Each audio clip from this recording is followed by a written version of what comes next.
So as always, you have to bring on to a more somber note and acknowledge the tragic helicopter crash that occurred in Calabasas, California this past weekend, including 9 people, which included Kobe Bryant and his daughter Gianna. The news was just startling for me. It was really throttling.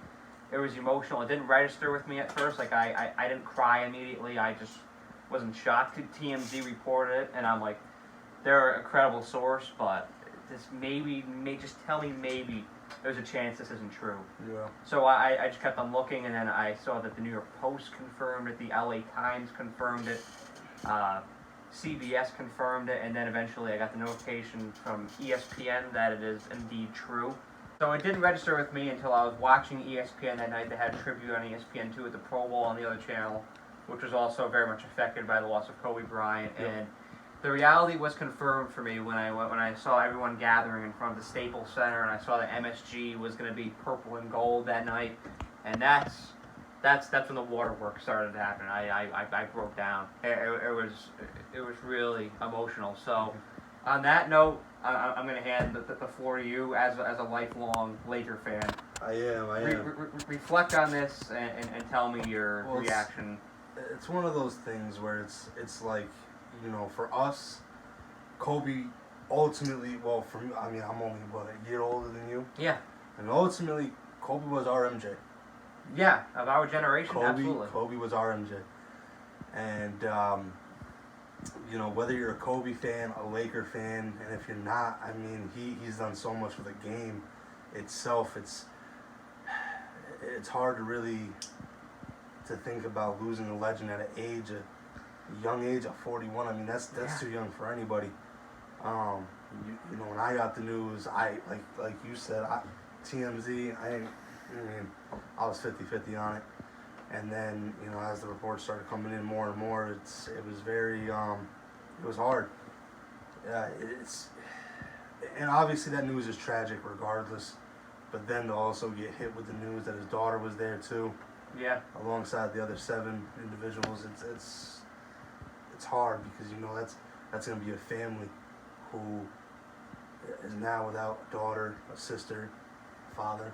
They'll be fractured forever. They'll always be affected by that. That'll always be a part of their legacy and their daily life, quite frankly. That they have to wake up and live with that for sure every day. Vanessa now has to wake up and nurture her children, knowing that her husband is gone, and she somewhere inside her has to kindle the strength to do that. Absolutely. And she's an amazing woman, and I'm sure that she's going to be able to conquer that. But it's just unfortunate to imagine that anybody would have to go through that.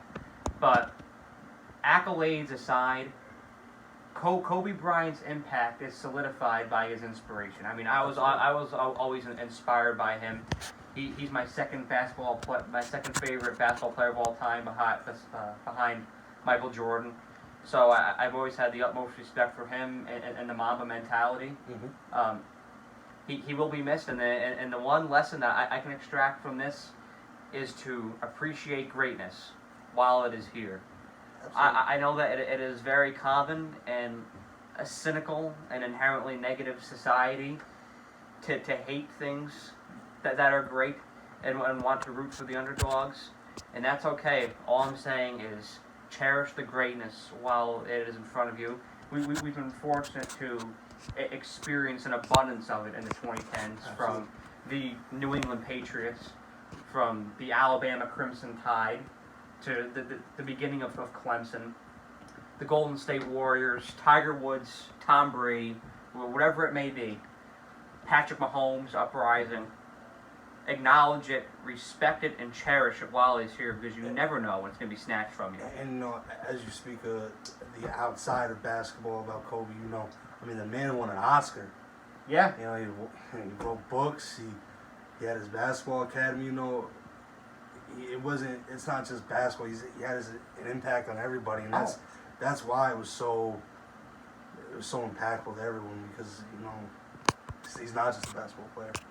You know, he was an idol. You know, to look up to what he did and the way he went about things, it just shows you that hard work can get you anywhere you want to be. Yeah. As long as you're willing to put that work in. And people can say it a million times about the whole, be happy and love the ones that are here with you while you have that time. But that's genuinely true. You really, every time something like this happens, you think about that. It's true. You never know when it's going to be your last day. Personally for me, the last month or so has been, I went through a loss, and it's not easy by any means. So you have to cherish that time and the people that are truly around you for the good reasons. And Kobe was a great role model for that, and he's going to be dearly missed. And it showed. I mean, you saw the outside of Staples Center and how strong Laker Nation was, and just everybody. And there's so many people, so many tributes to Kobe, and that just speaks volumes about the impact that he left. And it's for tragedies like this, like that's why I visit my grandparents every day. I do things like that because you never know when somebody is going to be snatched from you. Mm-hmm. So you have to enjoy each and every moment of every person that's significant in your life.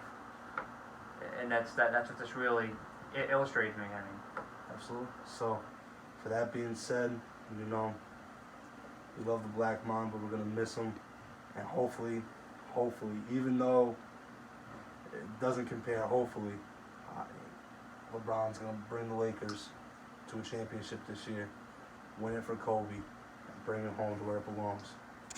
I would love to see that tribute, and I just want to thank Kobe for his incredible legacy and celebrate his life. I don't want this to be depressing. I don't want this to be somber. I want to celebrate what a fulfilling life he lived and all the lives that he touched here. Thank you, Mamba, for not only inspiring the basketball community, but inspiring the world. Absolutely.